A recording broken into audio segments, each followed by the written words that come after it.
My dear students, welcome to PRC Foundation. তো my little champions, তোমাদের class 5 এর unit 16 মানে অধ্যায় 16 মে আই কাম ইন। অধ্যায় 16টা কি? মে আই কাম ইন, আমি কি ভিতরে আসতে পারি। লেসন্স 1-2 এটা ডিসকাস করব। দেখো ইউনিট 16 মানে কি? অধ্যায় 16 মে আই কাম ইন, আমি কি ভিতরে আসতে পারি। মে আই কাম ইন, আমি কি ভিতরে আসতে পারি। মে আই কাম ইন, আমি কি ভিতরে আসতে পারি। মে মানে কি? পারি। আই মানে আমি। কাম মানে আসা। ইন মানে ভেতরে। আমি কি ভিতরে আসতে পারি। লেসন্স 1-2 মানে পার্ট 1-2। তো এই নাম্বারে কি বলছে? এ নাম্বারে বলতেছে লিসন শোনো, অ্যান্ড এবং রিড বলো। তাহলে লিসন শোনো, অ্যান্ড রিড বলো। তো কি বলা হচ্ছে? সুফিয়া সুফিয়া কি বলছে? মাম মাম ক্যান আই গো আউট, আমি কি বাইরে যেতে পারি। অ্যান্ড প্লে এবং খেলতে পারি। প্লিজ দয়া করে।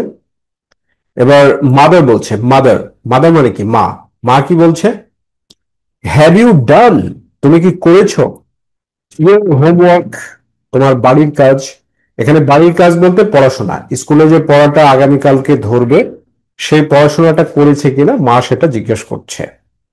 এবার সুফিয়া কি বলছে? সুফিয়া বলছে ইয়েস, হ্যাঁ করেছি।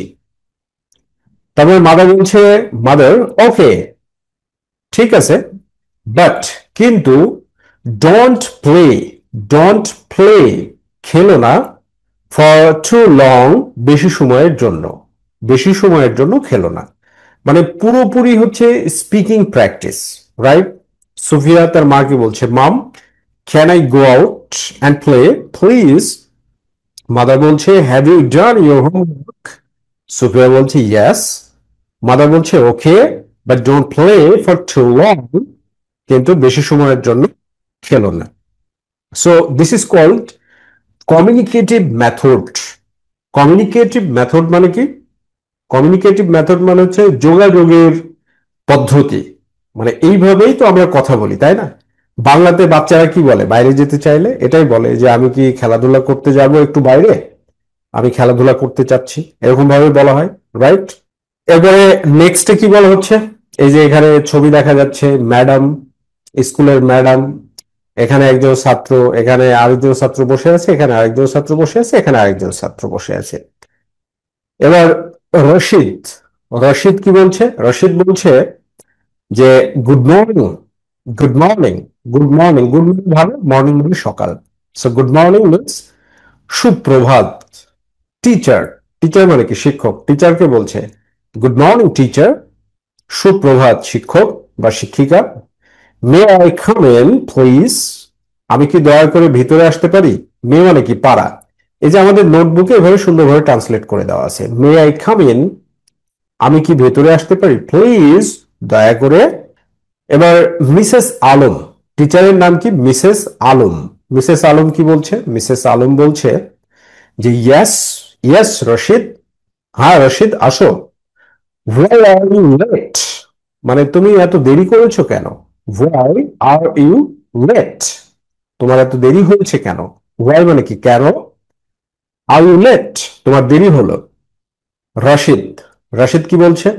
যে মাই ফাদার ইজ ইল, মাই আমার, ফাদার বাবা, আমার বাবা, ইজ ইল অসুস্থ।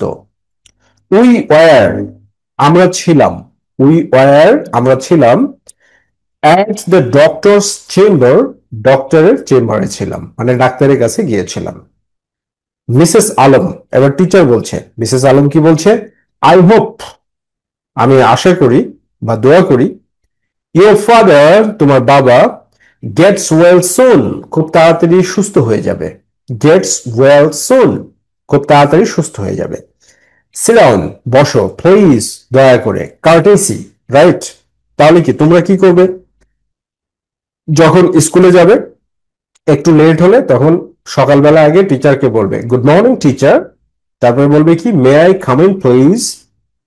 এবার তোমার টিচার বলবে ইয়েস, তোমার নাম ধরে বলবে, কিন্তু লেট হলে কি বলবে? হোয়াই আর ইউ লেট, তোমার দেরি হলো কেন। Why are you late? এর মানে কি, মানে তুমি দেরি করলে কেন, তোমার দেরি হলো কেন, তুমি দেরি কেন করেছো। Why are you late means তুমি দেরি কেন করেছো। এবার তুমি এক্সপ্লেনেশন দিবে, যেমন রাশিদ এখানে এক্সপ্লেনেশন দিচ্ছে, ব্যাখ্যা দিচ্ছে। My father is ill. We were at the doctor's chamber. এবার মিসেস আলম বলছে, I hope your father gets well soon. Sit down, please. তো এইরকম ভাবে কনভারসেশনাল মেথড, কমিউনিকেটিভ মেথডে সিলেবাসটাকে কিন্তু সাজানো হয়েছে। So this is the method of learning English. ইংরেজি এইভাবে শিখতে হয়, রাইট? ওকে, এরপরে দেখো বি নাম্বার কি হচ্ছে, গ্রুপ ওয়ার্ক। গ্রুপ ওয়ার্ক মানে দলগত কাজ। গ্রুপ ওয়ার্কে কি বলছে, দলগত কাজ। হুইচ এক্সপ্রেশনস, এর মানে কি, কোন অভিব্যক্তি সমূহ। হুইচ এক্সপ্রেশনস মানে কোন অভিব্যক্তি সমূহ। Do Sufia and Rashid use, Sufia এবং রশিদ ব্যবহার করেন। To ask permission, to ask for permission, অনুমতি চাওয়ার জন্য। টু আস্ক ফর পারমিশন মানে অনুমতি চাওয়ার জন্য। রাইট দেন, এগুলো লিখো, ঠিক আছে, রাইট দেন এগুলো লিখো। তাহলে এখান থেকে সুস্পষ্টভাবে বোঝা যাচ্ছে যে সুফিয়া কি বলেছিল তার মাকে। সুফিয়া বলছিল, ক্যান আই গো আউট, আমি কি বাইরে যেতে পারি, অ্যান্ড প্লে, এবং খেলতে পারি, প্লিজ, দয়া করে। আবার রশিদ কি বলেছিল, মে আই কাম ইন, আমি কি আসতে পারি। রশিদ বলেছিল কি, মে আই কাম ইন, আমি কি আসতে পারি। প্লিজ, প্লিজ মানে কি, দয়া করে। তো এইখানে তারপরে দেখো কি বলা হয়েছে, যে হুইচ ওয়ার্ড মানে কোন শব্দ, ডু দে ইউজ তারা ব্যবহার করে, টু মেক দেয়ার রিকোয়েস্ট অনুরোধ করার জন্য, পোলাইট নম্রভদ্র ভাবে। তো অ্যান্সার কি হবে, প্লিজ, প্লিজ নম্রভদ্র ভাবে। পোলাইট এক্সপ্রেশন হচ্ছে প্লিজ, অনুগ্রহ করে বা দয়া করে, ঠিক আছে। পোলাইট এক্সপ্রেশনটা কি, অনুগ্রহ করে বা দয়া করে, এর মানে হচ্ছে প্লিজ। তাহলে কি বলতে হবে, প্লিজ, কথার শেষে বলতে হবে প্লিজ। তার মানে বাংলাতেও যদি তুমি বলতে যাও তাহলে কি বলবা, যে আমি কি ভিতরে আসতে পারি, দয়া করে, দয়া করে আমি কি ভিতরে আসতে পারি, এরকম ভাবে, রাইট? ওকে, এরপরে সি নাম্বার কি বলছে দেখো, যে পেয়ার ওয়ার্ক জুটিবদ্ধ কাজ। অ্যাক্ট দ্য ডায়ালগস সংলাপগুলো অভিনয় করো। From activity A, activity A থেকে। তাহলে অ্যাক্টিভিটি এ থেকে তোমরা অভিনয়টা কিভাবে করবে দেখো। তো অ্যাক্টিভিটি এর প্রথমে এখানে কি বলা হয়েছে, সুফিয়া বলছে কি, মাম, তুমি বলবে এভাবেই, ঠিক আছে। যে সুফিয়া কি বলছে, mom can I go out and play please. তো মাদার বলছে, have you done your homework. Sufiya বলছে ইয়াস। মাদার বলছে, okay but don't play for too long, কিন্তু বেশি সময়ের জন্য খেলো না। ট্রান্সলেট করে করে পড়তে হবে, ঠিক আছে। মাই লিটল চ্যাম্পিয়ন্স ট্রান্সলেট করে করে পড়তে হবে। এরকম ভাবে যখন তুমি ট্রান্সলেট করে পড়বা তখন তুমি 100% ইংরেজি শিখতে পারবে। আর এর জন্য আমাদের নোটবুকটা খুব হেল্পফুল হবে।